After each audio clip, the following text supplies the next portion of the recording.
A consciência mascarada.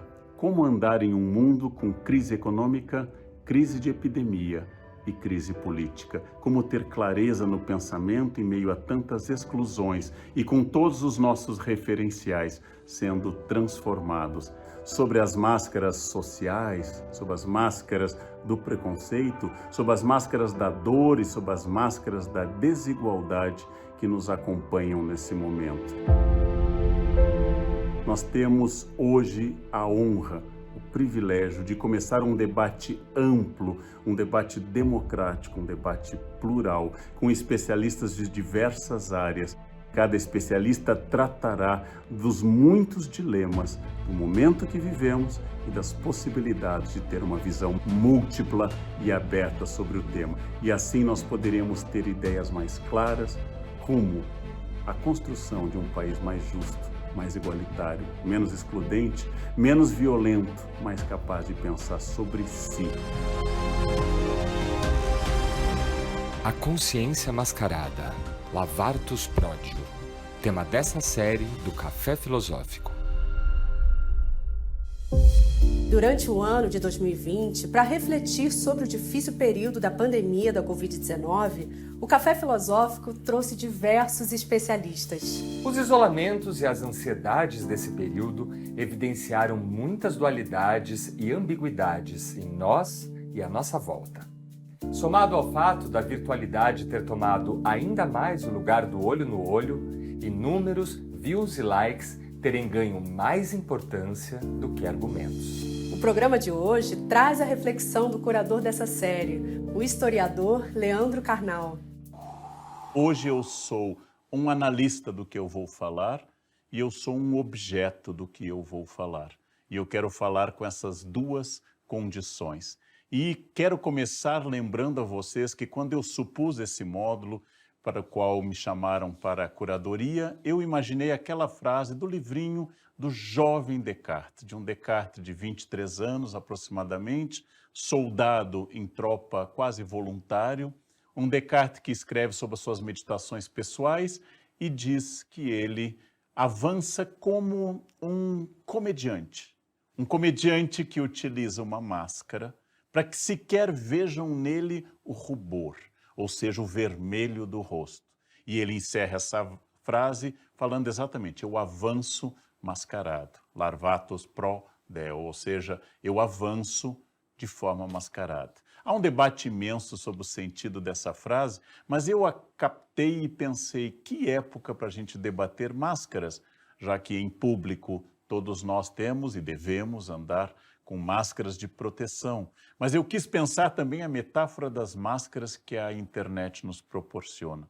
Peguei essa ideia de Descartes, que talvez quisesse dizer eu, filósofo, avanço entre soldados, eu, filósofo, avanço tendo que disfarçar a filosofia em meio a religiões diferentes no início do século XVII, em meio a intolerâncias de Estado e de igrejas, eu tenho que avançar sem revelar de fato quem eu sou. Nós temos uma dúvida sobre o sentido disso. Vários especialistas de várias áreas transitaram para fazer uma reflexão sobre esse momento atípico de um ano que registrou, infelizmente, mais de 170 mil mortes no Brasil e muito mais no mundo inteiro, de um ano de crise econômica, de um ano de instabilidade política, mais do que nunca, nós, vocês, eu, todos necessitamos da reflexão. E a reflexão sobre as nossas máscaras e as diversas funções. Como eu disse no início, eu sou um analista,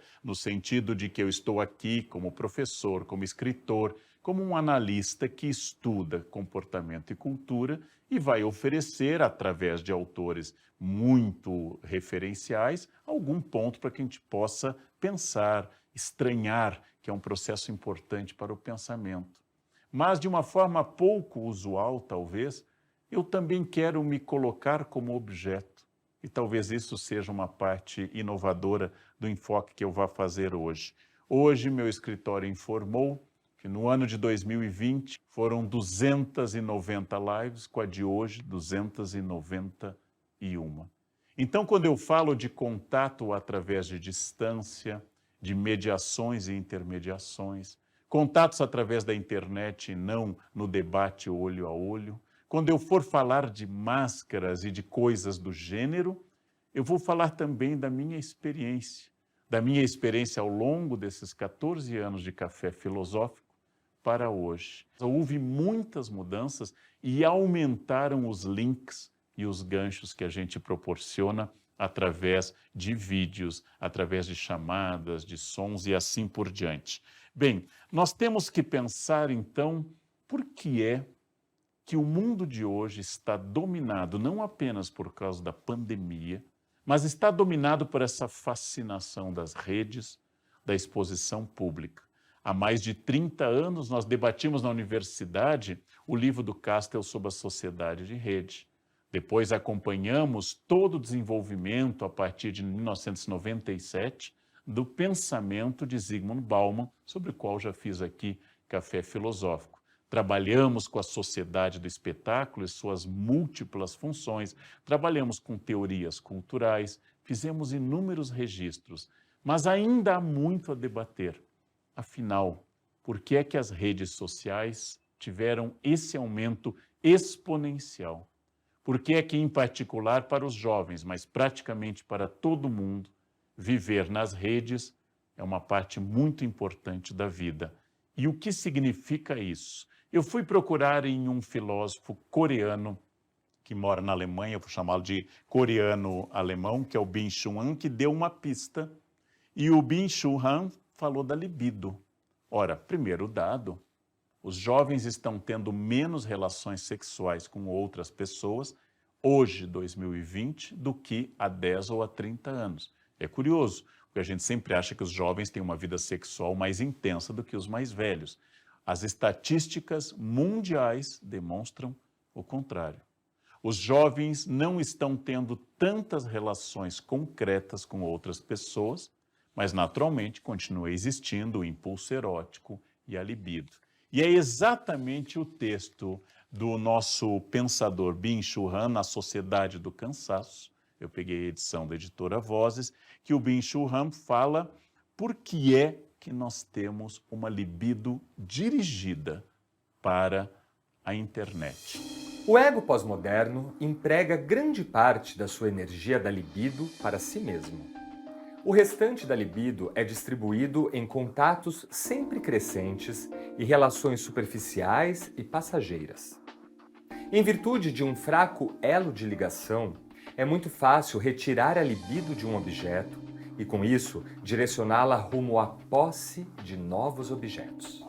Em primeiro lugar, o meu ego pós-moderno, diz ele usa a expressão que o nosso Zygmunt Bauman abandonou, porque achou que de tanto falar de pós-modernismo ele seria considerado pós-moderno, passou a usar a expressão sociedade líquida. O meu ego pós-moderno, segundo Han, ele pode se dirigir em grande parte a mim mesmo, a libido é comigo, e parcialmente com as pessoas da internet. Mas o que significa isso? Ora, a libido dirigida a mim, ela não tem o contraponto de outra consciência. A libido dirigida a mim é menos crítica do que de outra pessoa.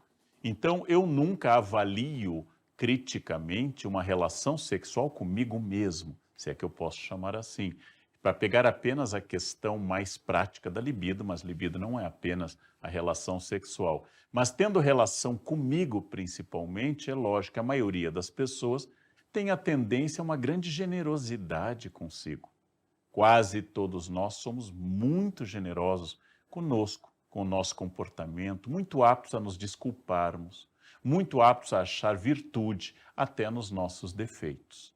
Porém, é muito importante que as pessoas com quem eu me relacione e que pegam uma parte dessa libido, segundo a sociedade do cansaço, são pessoas que eu posso controlar, porque eu posso deletá-las, bloqueá-las, responder sem riscos.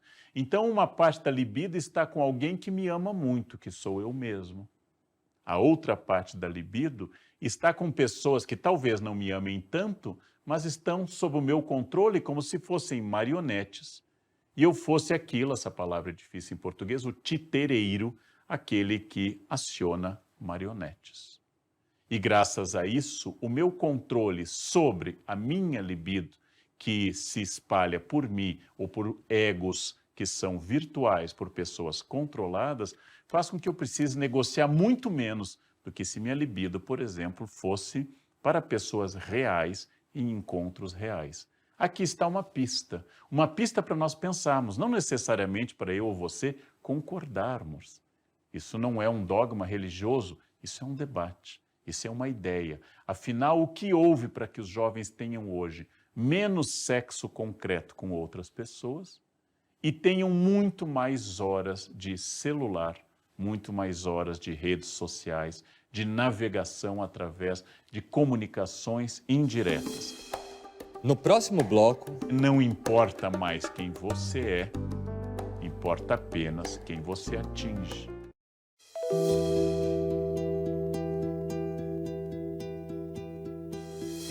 Hoje, para muitos, parece que o grande desejo é ganhar fama, visibilidade, likes e milhões de seguidores. Com o mundo virtual, emerge a figura do influencer. mas quem de fato são essas pessoas que hoje influenciam milhões? Qual o papel da fama e das máscaras, dos rostos e das personagens, em um mundo que parece temer o anonimato ainda mais do que um vírus? Eu vou agora resgatar, além do conceito de libido do Ram, eu vou resgatar com vocês o conceito grego de hipocrisia. Eu peguei em primeiro no dicionário etimológico e no dicionário Wise a seguinte ideia. Hipocrisia pode ser vista como a resposta do oráculo, mas quase sempre significa a ação de desempenhar um papel, uma peça, uma pantomima, desempenho teatral, declamação, dissimulação, falsa aparência. Hipocrisia diz respeito à máscara do ator.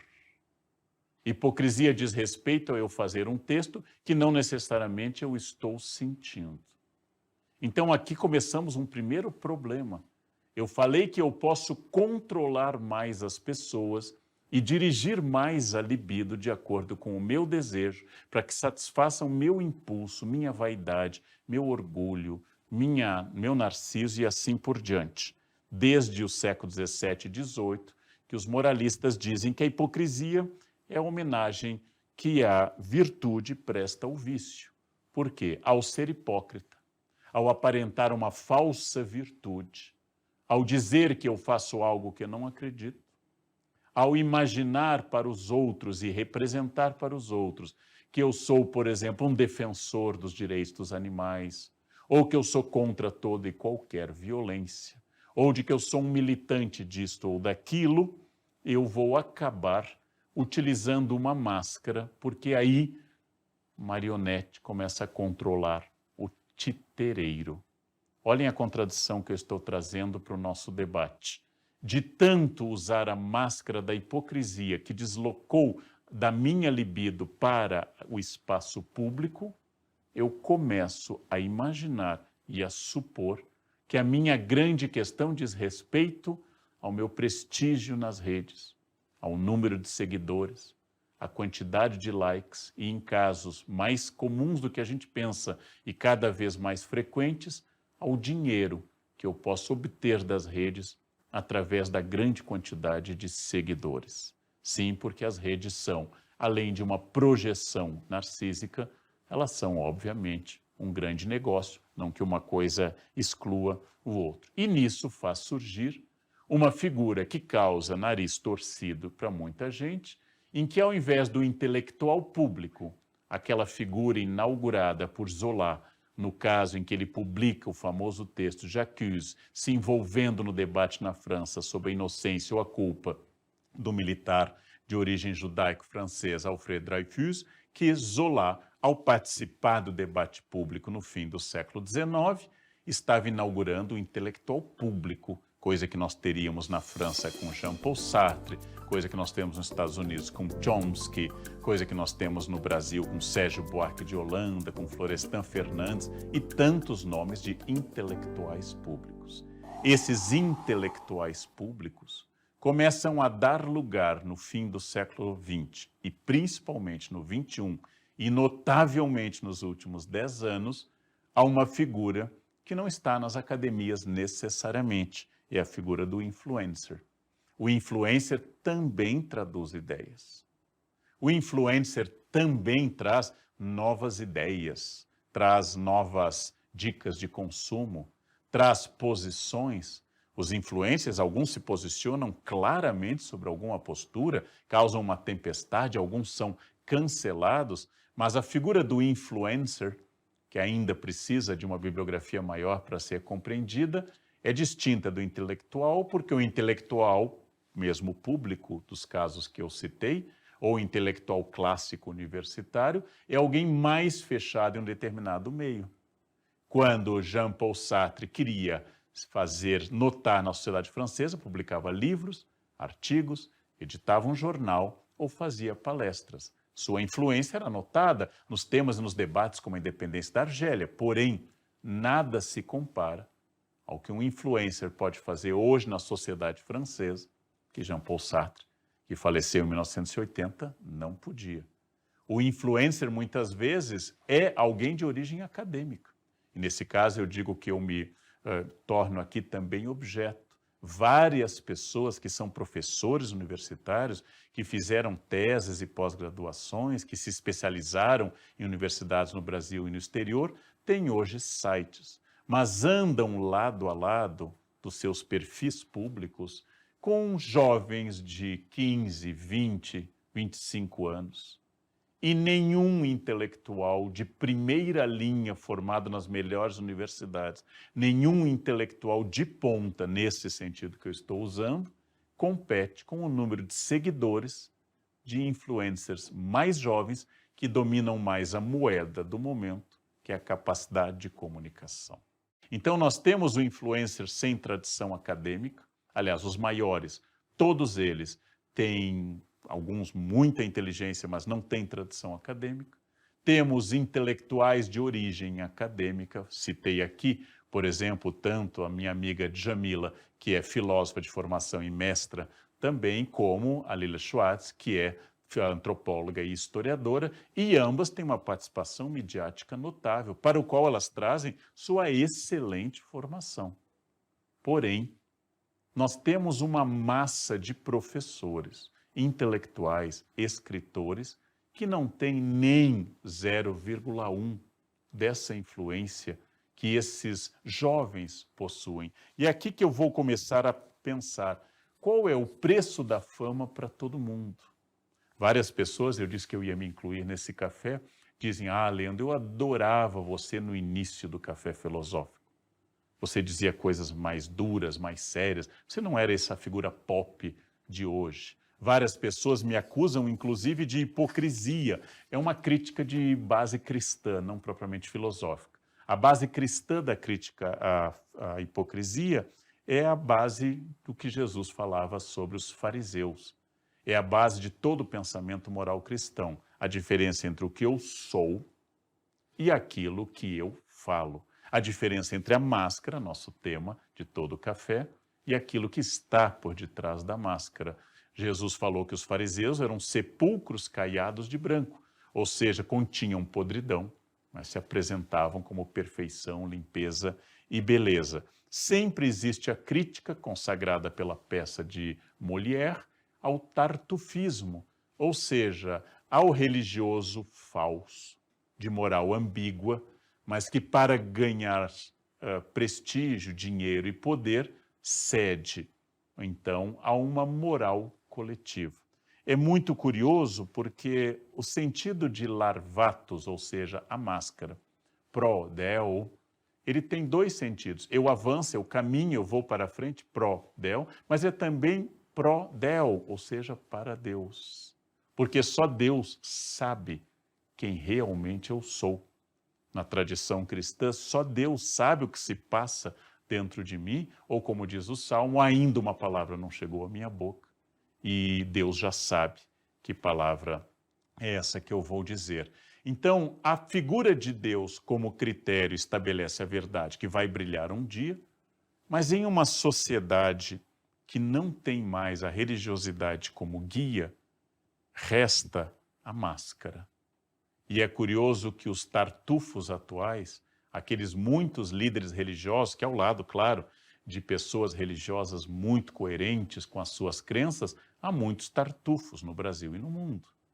E esses tartufos têm que ter o mesmo comportamento de qualquer influencer, porque a moeda de troca da nossa sociedade hoje é algum tipo de máscara pública nas redes sociais.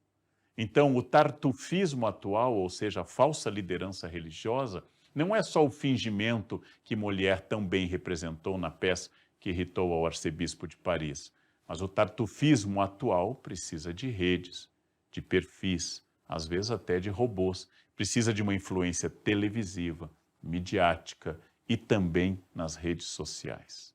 Esse tartufismo é a grande moeda contemporânea, porque não importa mais quem você é, importa apenas quem você atinge. E isso vai valer para intelectuais, para líderes religiosos, e vai valer para todo e qualquer jovem ou jogador de futebol, ou uma pessoa que fala de moda, ou que fala de forma física, ou fala de uma ideia política. Todos temos que avançar. Todos temos que avançar dentro de um ambiente mascarado. Máscaras que podem esconder cinismo, de fato, podem esconder aparências, mas máscaras que obrigam que, independente da sua sinceridade ou da sua falsidade, você tem que se adaptar a um filtro, a um grande filtro chamado internet. Então aqui eu não estou discutindo se você é um hipócrita ou você é sincero.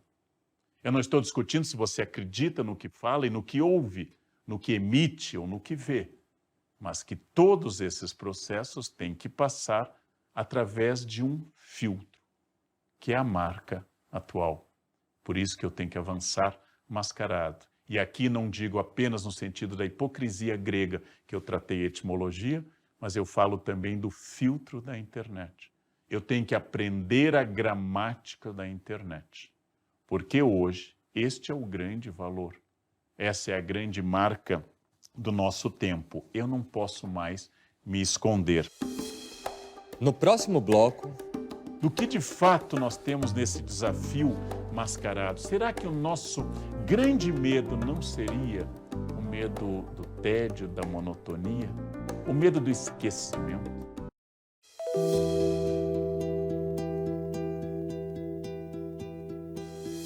Nas redes sociais ganha visibilidade um grande número de personagens que agora parecem ser muito mais trabalhadas, depuradas, com temas adequados para conquistar seguidores, os chamados influencers. Seria para garantir likes ou evitar o temido cancelamento? aquele que pensa controlar marionetes, o titereiro, não estaria também sendo controlado por elas? No livro do Gênesis, capítulo 3, versículo 8, tem uma cena muito interessante. Ao cometerem o primeiro pecado, Adão e Eva se escondem. Adão e Eva se escondem de Deus e Deus os procura. E pergunta por que eles se esconderam. E Adão e Eva disseram que nós tivemos vergonha. Nós podemos ler isso como o primeiro grande cancelamento da história. Adão e Eva foram cancelados por Deus, porque emitiram uma opinião sincera que nasceu do que eles acreditaram dentro da sua capacidade de interpretar o bem e o mal. Eles quiseram ter um gesto de liberdade, desobedeceram à vontade expressa de Deus, cederam à conversa da serpente e tomaram um ato de liberdade. Em geral, os cancelamentos, eles não ocorrem porque você emitiu uma mentira. Os cancelamentos estão ocorrendo porque você emitiu uma verdade. Ou seja, escapou da sua boca algo que você escondia. Nós já tivemos no passado gente que não sabia que estava sendo gravado. Gente que, de repente, escapou um áudio. Gente que disse no ar uma frase, por exemplo, de cunho racista. Gente que emitiu uma opinião ou fez algo inadequado. E essas pessoas são canceladas. São canceladas porque expressaram, no fundo, o que pensavam. E a única maneira de eu ser um influencer é, em geral, dizendo o que o público quer ouvir. Porque se eu disser o que eu quero dizer, eu serei cancelado. nós queremos consumir a ideia de que eu aceito o titereiro, o controlador de marionetes, se ele for exatamente como eu sou e expressar exatamente o que eu penso. O problema é que o tribunal da internet é infinito. O tribunal da internet não tem fim, não importa o que você faça, vai desagradar a alguém. Vai desagradar a alguém. Não importa que foto você poste, alguém vai dizer algo que aquilo estava errado. Não existe possibilidade de ser diferente. Então isso vai tornando a vida do influencer cada vez mais difícil. O esforço permanente é respondido através de técnicas profissionais. A coação de desempenho força-o a produzir cada vez mais. Assim, jamais alcança um ponto de repouso e gratificação. Vive constantemente num sentimento de carência e de culpa. E visto que, em última instância, está concorrendo consigo mesmo, procura superar a si mesmo até sucumbir. Sofre um colapso psíquico, que se chama de burnout, esgotamento. O sujeito de desempenho se realiza na morte. A ideia de estresse piorada por uma síndrome de burnout, essa é uma ideia muito interessante. Como é possível que nós tenhamos tanto acesso à tecnologia, que facilita tanto a vida, e nunca estivemos tão cansados? Porque a demanda dessa perfeição é muito grande. A foto de aniversário da minha infância era uma foto tirada com uma máquina. Hoje ela vai ter que ser acompanhada de muita tentativa, de muitas fotos. E se houver 15 ou 20 celulares, nós vamos ter que tirar uma de cada celular, já que ninguém quer deixar de confiar que a sua máquina tenha a melhor foto. E nós vamos ter que aplicar filtros, nós vamos ter que debater essa foto e mostrar e pensar. Alguns influenciadores confessaram que aquela foto tranquila, fazendo meditação à beira da praia, custou 2 a 3 horas de preparação. Exatamente porque estamos cada vez mais felizes, cada vez mais imersos, que essa sociedade de Islam está à beira do esgotamento. Essa felicidade é muito trabalhosa. Isso é um grande projeto de trabalho. Eu tenho que parecer feliz e bem. Eu não posso me fotografar ou me filmar se eu não estiver feliz e bem. Nós temos que ter ambientes bonitos e temos que exibir famílias integradas. E é exatamente isso que nos obriga a outra máscara permanente que o Han vai analisar muito, uma máscara que toca no excesso de positividade. Essa talvez seja a máscara mais custosa hoje. Não há espaço para tristeza.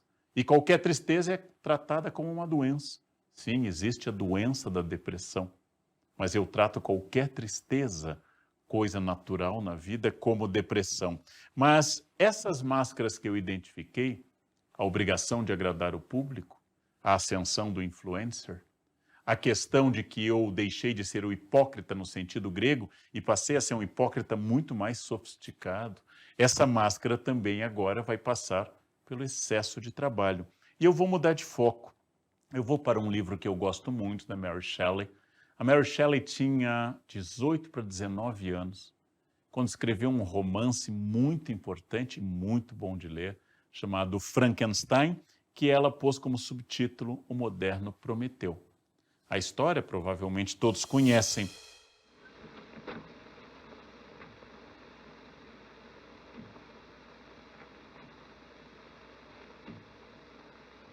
É a história de um cientista que cria, através de cadáveres, uma vida com o uso da eletricidade, então uma novidade captada por raios, etc. Mas esse monstro acaba se tornando fora de controle.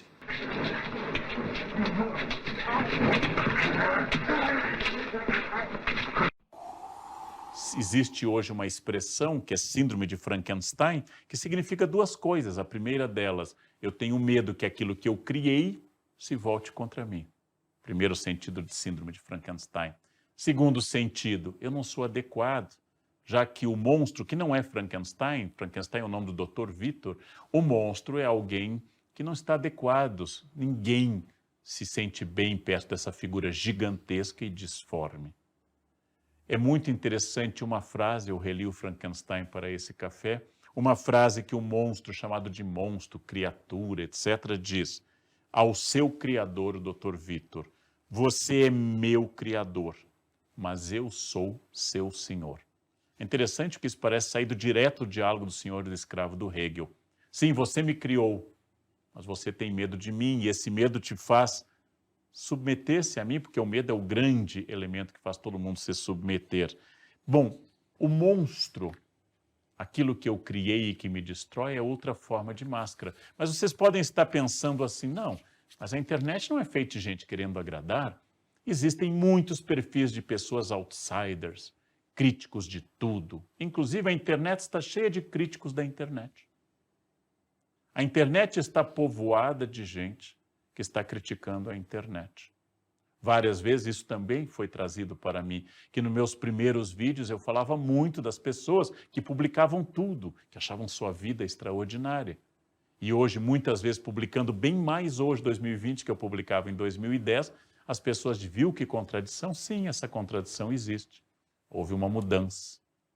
Houve uma mudança. A internet hoje, para mim, é muito mais importante do que era em 2006, quando eu fiz o primeiro café filosófico. Os marxistas lembram que Marx trabalhou muito o conceito de fetiche da mercadoria, quando ela se descola do objeto material em si e passa a ter significados muito maiores. E a profecia de Marx, que no futuro tudo seria mercadoria, ele usa para isso uma metáfora do livro do Êxodo. Mas vejam, eu falei dos outsiders.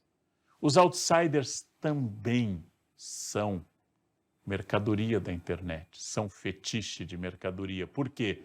Porque o outsider, através do seu canal, também pode monetizar seus vídeos. O outsider também vai ganhar dinheiro falando mal da internet. O outsider também vai ter seu público de seguidores, que vai ser provavelmente diferente do público dos que seguem o mainstream, o caminho principal. O outsider vai usar, com toda sinceridade, muitas vezes, a máscara da crítica. Mas essa máscara da crítica vai ser uma maneira de ele também obter os dois grandes resultados que a internet pode oferecer a quem é alguém da corrente principal, que é aumentar seu número de seguidores e ser alguém que pode ganhar dinheiro com a internet. Onde estaria, afinal, o poder? Do que de fato nós temos medo? Do que de fato nós temos nesse desafio mascarado? Será que o nosso grande medo não seria o medo do tédio, da monotonia? O medo do esquecimento? Não é que o monstro vai nos destruir, síndrome de Frankenstein, mas que não é mais possível, sendo alguém que quer seguidores ou abomina as redes sociais, viver fora delas. Claro, existem pessoas, você deve conhecer, que não têm perfis. Elas são excepcionais. Funcionam como alguém que ainda usa uma refinada e sofisticada gravata borboleta sem o nó pronto. Existem e até ficam bem, mas esses não são os outsiders. Os outsiders que eu estou falando são aqueles que detestam as influências das redes, falam mal das figuras pop e buscam exatamente e tranquilamente a mesma coisa que os outros buscam. Ou seja, como Marx havia analisado no século XIX, o fetiche da mercadoria, ele está um pouquinho maior do que nós supunhamos. E a evolução do nosso capitalismo traz à tona essa fetichização de tudo, inclusive da crítica. Inclusive da crítica. Todos os partidos de direita, de esquerda e de centro, partidos conservadores, reacionários ou revolucionários, lançam mão hoje da internet e seu sucesso está ligado à capacidade de navegar também. Passou a era dos grandes comícios, passou sequer a era da propaganda eleitoral gratuita como motor de tudo e surgiu a era dos robôs, dos grupos de WhatsApp, da produção de fake news e tudo mais que nós vemos. Seria o nosso medo? Seria o nosso grande medo a monotonia? No próximo bloco, redescobrir a felicidade na monotonia e a solidão gelada do Polo Norte é um desafio que pouca gente pode encarar.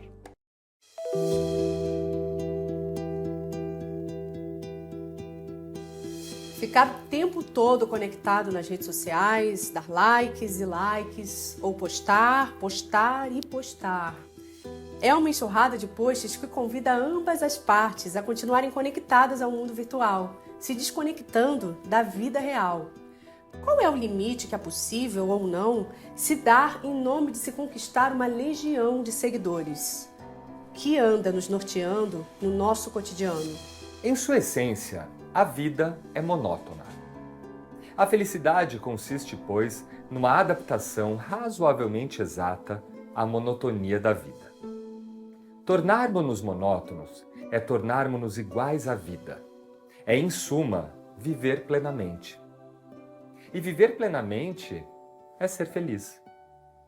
Os ilógicos doentes riem, de mau grado, no fundo, da felicidade burguesa, da monotonia da vida do burguês que vive em regularidade cotidiana e da mulher dele que se entretém no arranjo da casa e se distrai nas minúcias de cuidar dos filhos e fala dos vizinhos e dos conhecidos. Isto, porém, é que é a felicidade. Parece a princípio que as coisas novas é que devem dar prazer ao espírito. Mas as coisas novas são poucas e cada uma delas é nova só uma vez. Depois, a sensibilidade é limitada e não vibra indefinidamente. Um excesso de coisas novas acabará por cansar, porque não há sensibilidade para acompanhar os estímulos dela. Conformar-se com a monotonia é achar tudo novo sempre. Grande Fernando Pessoa. Uma parte do gênio de um homem como Fernando Pessoa era a capacidade dele de responder a poucos estímulos, a olhar a tabacaria do outro lado da rua e fazer um grande, inesquecível poema, sem muitos vídeos, mas com um mundo interno. Hoje, a monotonia nos assusta. Entre um Fernando Pessoa da calma Lisboa do início do século XX e hoje, nós temos horror à monotonia. E todo influencer sabe que ele precisa de 5 recursos. Você pode chamar de 5 máscaras, se preferir, para que seu vídeo seja visto, para que seu post seja acessado, para que tenha eco, para que ele repercuta sua ideia. O primeiro elemento é o humor. O humor é fundamental. Quanto mais bem-humorado, mais rápido fica a difusão. Nós adoramos rir. E que seja, então, rápido. Rapidez é o segundo elemento. Você pode chamar de segunda máscara. Mata a internet quem usa frases longas. Mata o vídeo quem faz longas orações subordinadas. Mata quem não fica adequado a esse tempo dinâmico. Por fim, somos uma sociedade de imagens.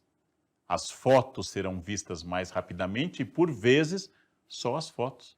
Quantas vezes eu já publiquei uma foto criticando o que estava na foto, mas ninguém lia minha crítica, via apenas a foto. Humor, rapidez, imagens, violência, linguagem violenta, linguagem de enfrentamento, porque isso descarrega ou faz a catarse do leitor, do visualizador e, finalmente, inteligência.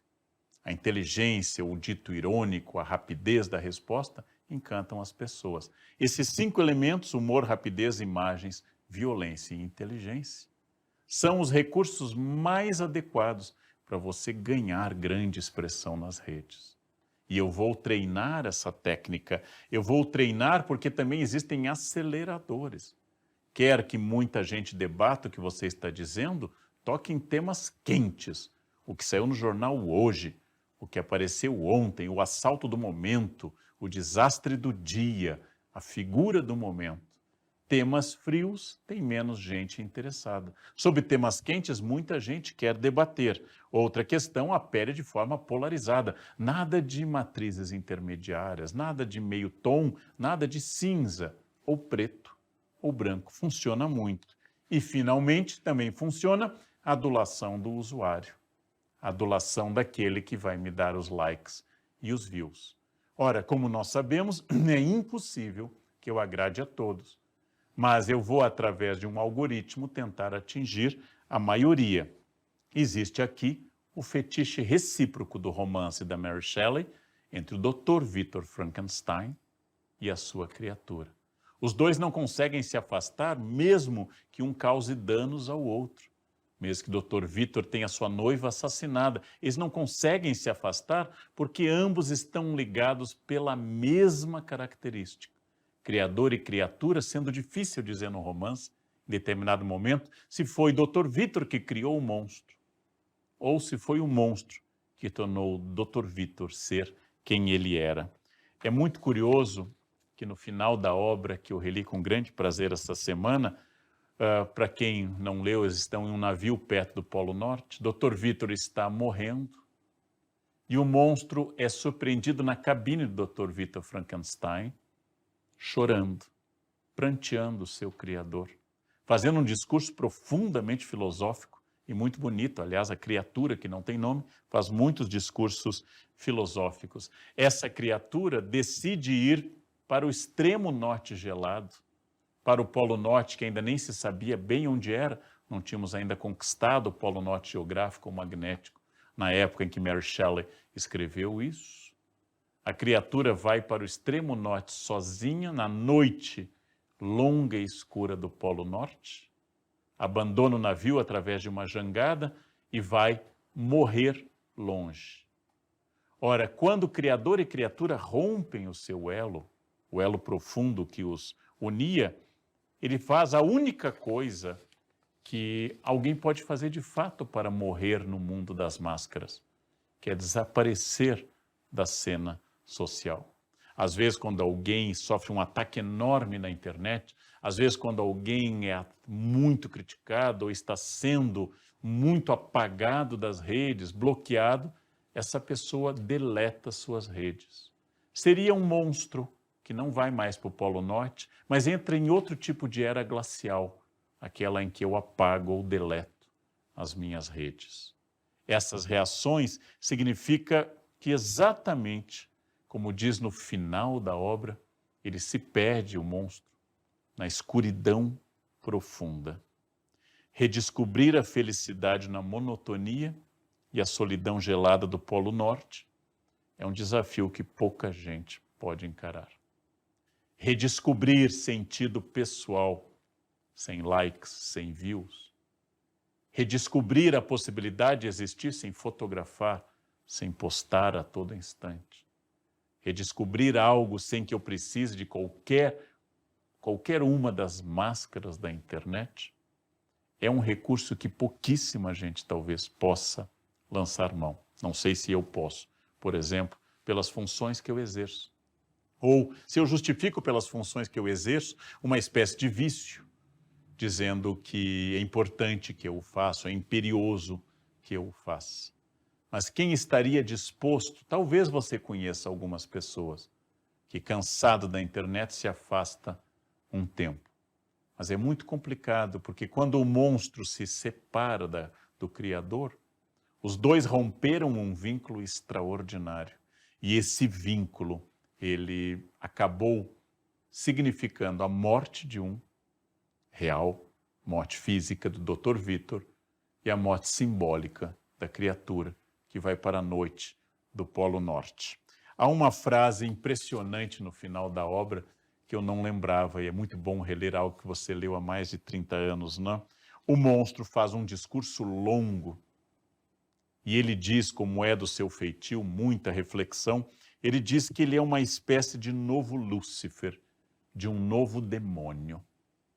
Ele é uma encarnação do mal, porque as pessoas fogem dele, atiram, avançam com tochas, mas ele faz uma correção. Não. Porque o demônio foi criado por Deus, e o demônio tinha amigos e seguidores, e o monstro constata: eu não tenho nenhum seguidor, eu estou absolutamente sozinho. É impossível ler um romance de 1818 sem imaginar que o que Frankenstein criou é uma criatura que está querendo aumentar o número de seguidores. Que o nosso monstro desse terror gótico do início do século XIX está lamentando o vazio profundo de alguém que queria ser aceito, amado. Alguém que queria ter um grupo. E essa carência estrutural não podia ser resolvida porque a aparência dele era medonha. E ele não tinha nenhum filtro para acessar a internet. não existia. Ele não tinha nenhuma máscara possível. Ele era obrigado a se olhar nas cenas que ele contempla seu próprio rosto. Ele era obrigado a se olhar, ele não gostava do que via, e naturalmente as pessoas, tirando uma família com cegos, todos os outros fogem dele, têm medo ou tentam destruí-lo. Ele é incapaz de aceitar o mundo sem nenhuma máscara. Talvez tenha sido uma metáfora muito interessante que Mary Shelley jamais pensou, mas se eu não tenho seguidores, e se eu não posso chegar às pessoas através de uma boa causa, de um bom texto, de algo que os outros aceitem, se eu sou apenas quem eu sou, sem máscaras, de pano ou de caráter, se eu apenas sou o que eu sou e eu não posso ser outra coisa, e ninguém me aceita, não me resta nada a não ser desaparecer. É muito curioso nesse romance, porque eu tenho que dizer, talvez, ao viciado, que a vida sem vício é mais livre. Mas a vida sem vício não está na memória dele, apenas está a dependência química e psíquica do vício.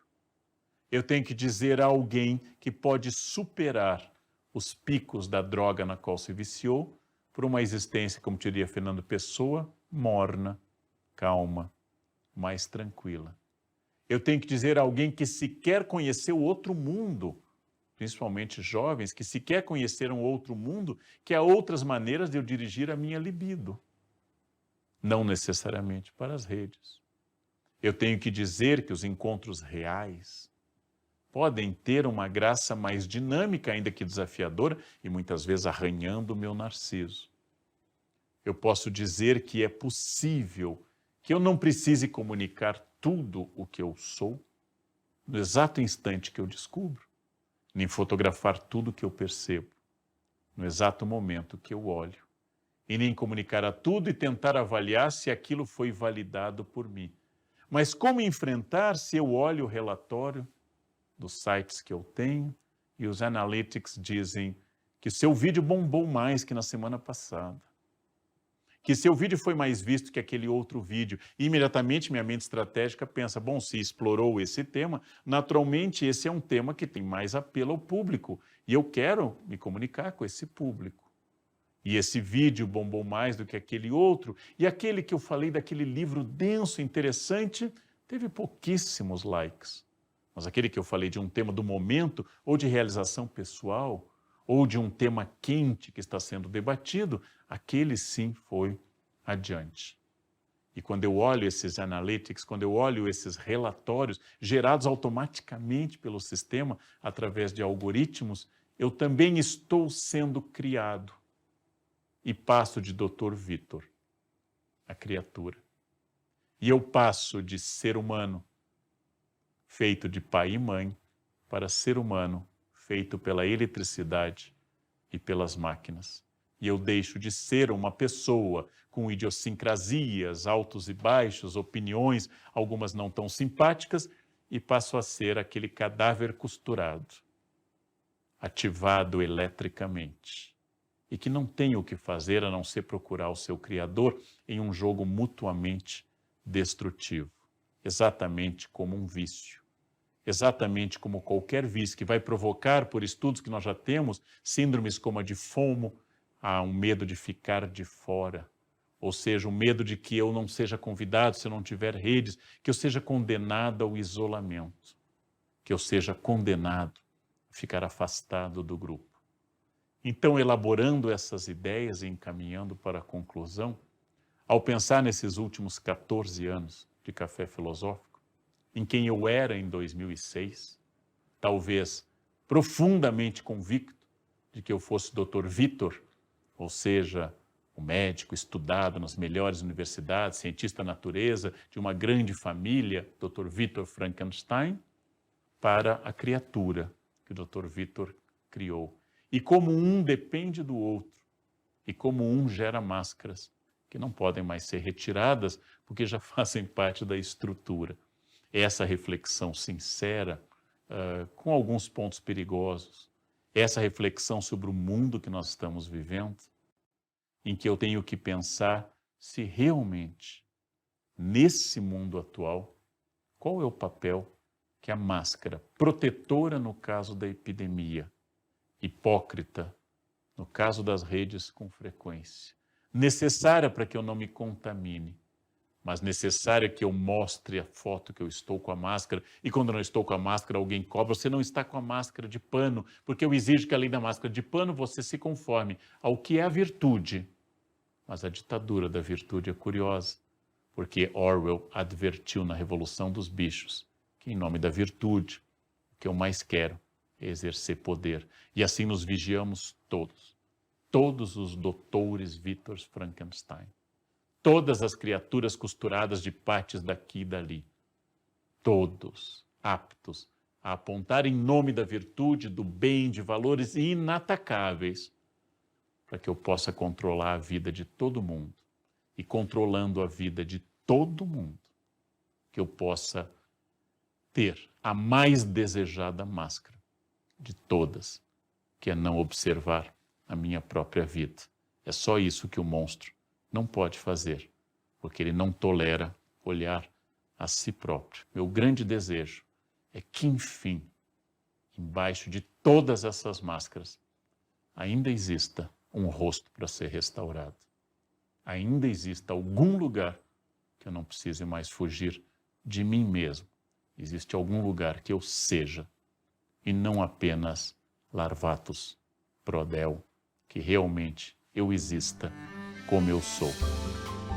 Para assistir na íntegra os programas desta e de outras séries, acesse o canal do Café Filosófico no YouTube e a página do Instituto CPFL nas redes sociais. E aqui está uma das bases mais perigosas da violência atual, que é a violência do bem. Ou seja, é por eu ser um cidadão de bem, um homem honrado, pagador de impostos, cumpridor de horários, que eu tenho direito a decidir vida e morte sobre outras pessoas e qual parte da sociedade deve viver e qual parte deve morrer. Porque se a violência do mal já é terrível, a violência em nome do bem é mais difícil ainda de ser combatida.